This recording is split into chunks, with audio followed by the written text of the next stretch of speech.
landing on the moon. India is on the moon. Sir,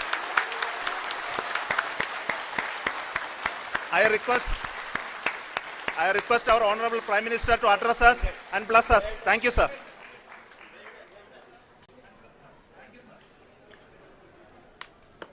मेरे प्यारे परिवारजनों, जब हम अपनी आंखों के सामने ऐसा इतिहास बनते हुए देखते हैं तो जीवन धन्य हो जाता है। ऐसी ऐतिहासिक घटनाएं राष्ट्र जीवन की चिरंजीव चेतना बन जाती है।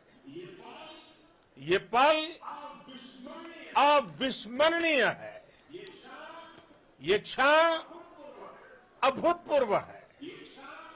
ये क्षण विकसित भारत के शंखनाद का है।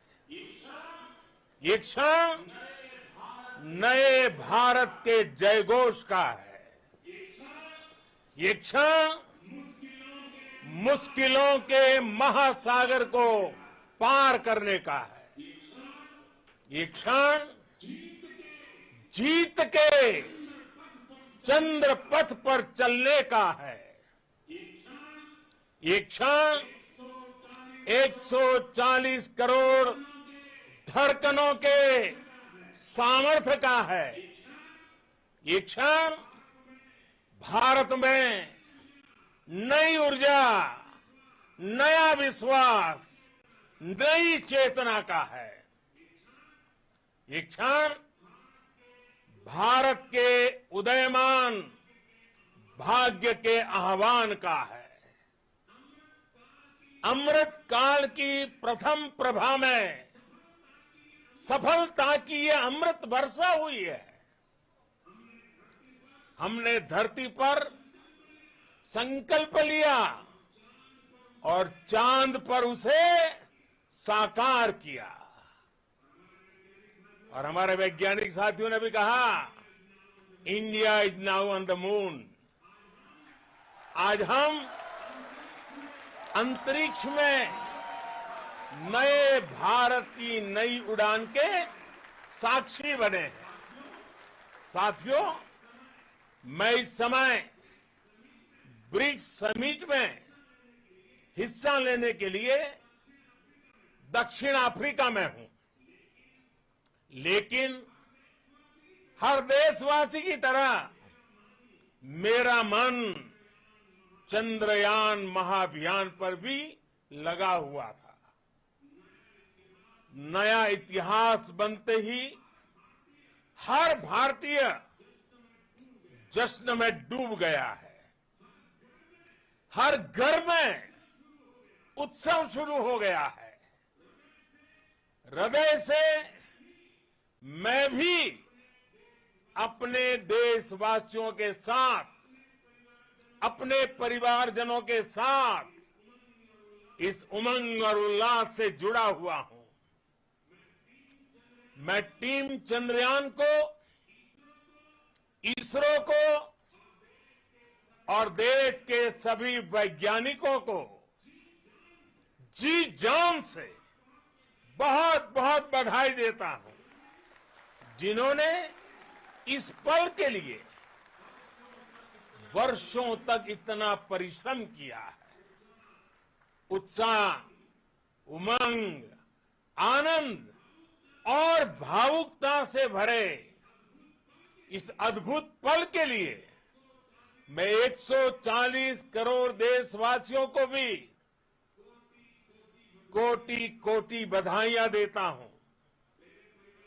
मेरे परिवारजनों, हमारे वैज्ञानिकों के परिश्रम और प्रतिभा से भारत चंद्रमा के उस दक्षिणी ध्रुव पर पहुंचा है, जहां आज तक दुनिया का कोई भी देश नहीं पहुंच सका। अब आज के बाद से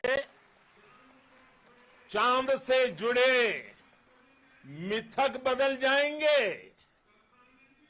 कथानक भी बदल जाएंगे और नई पीढ़ी के लिए कहावतें भी बदल जाएगी।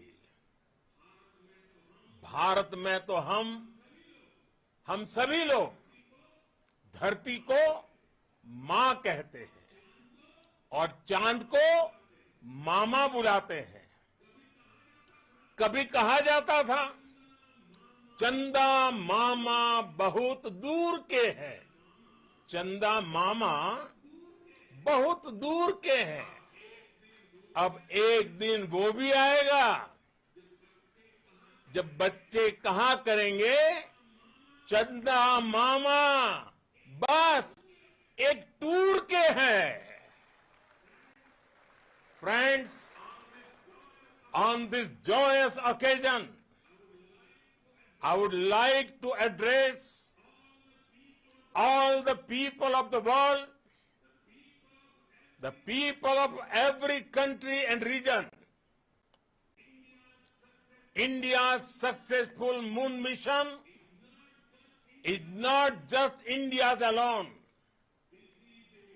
This is a year in which the world is witnessing India's G20 presidency. Our approach of one earth, one family, one future is resonating across the globe. This human-centric approach that we present and that we represent has been welcomed universally. Our moon mission is also based on the same human-centric approach. Therefore, this success belongs to all of humanity, and it will help moon missions by other countries in the future. I am confident that all countries in the world, including those from the global south, are capable of achieving such feats. We can all aspire for the moon and beyond. मेरे परिवारजनों, चंद्रयान महाअभियान की ये उपलब्धि भारत की उड़ान को चंद्रमा की कक्षाओं से आगे जाएगी।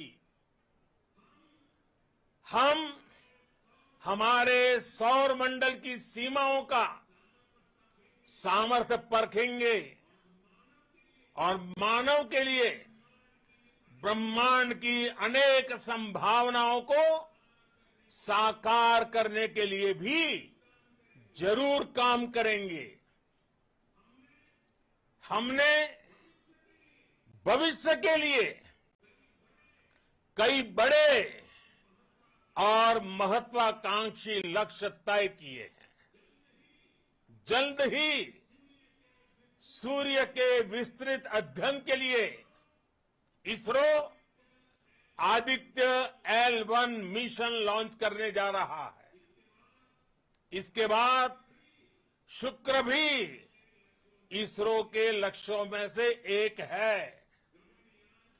गगनयान के जरिए देश अपने पहले ह्यूमन स्पेस फ्लाइट मिशन के लिए भी पूरी तैयारी के साथ जुटा है।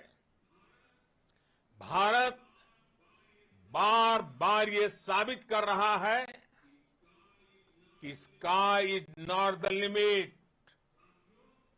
साथियों, साइंस और टेक्नोलॉजी देश के उज्जवल भविष्य का आधार है।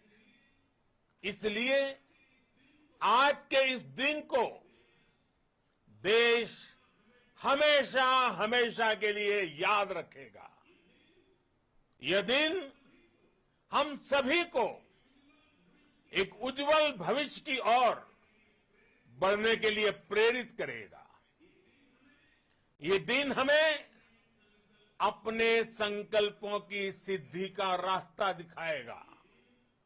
ये दिन इस बात का प्रतीक है कि हार से सबक लेकर जीत कैसे हासिल की जाती है। एक बार फिर देश के सभी वैज्ञानिकों को बहुत बहुत बधाई और भविष्य के मिशन के लिए ढेरों शुभकामनाएं। बहुत बहुत धन्यवाद।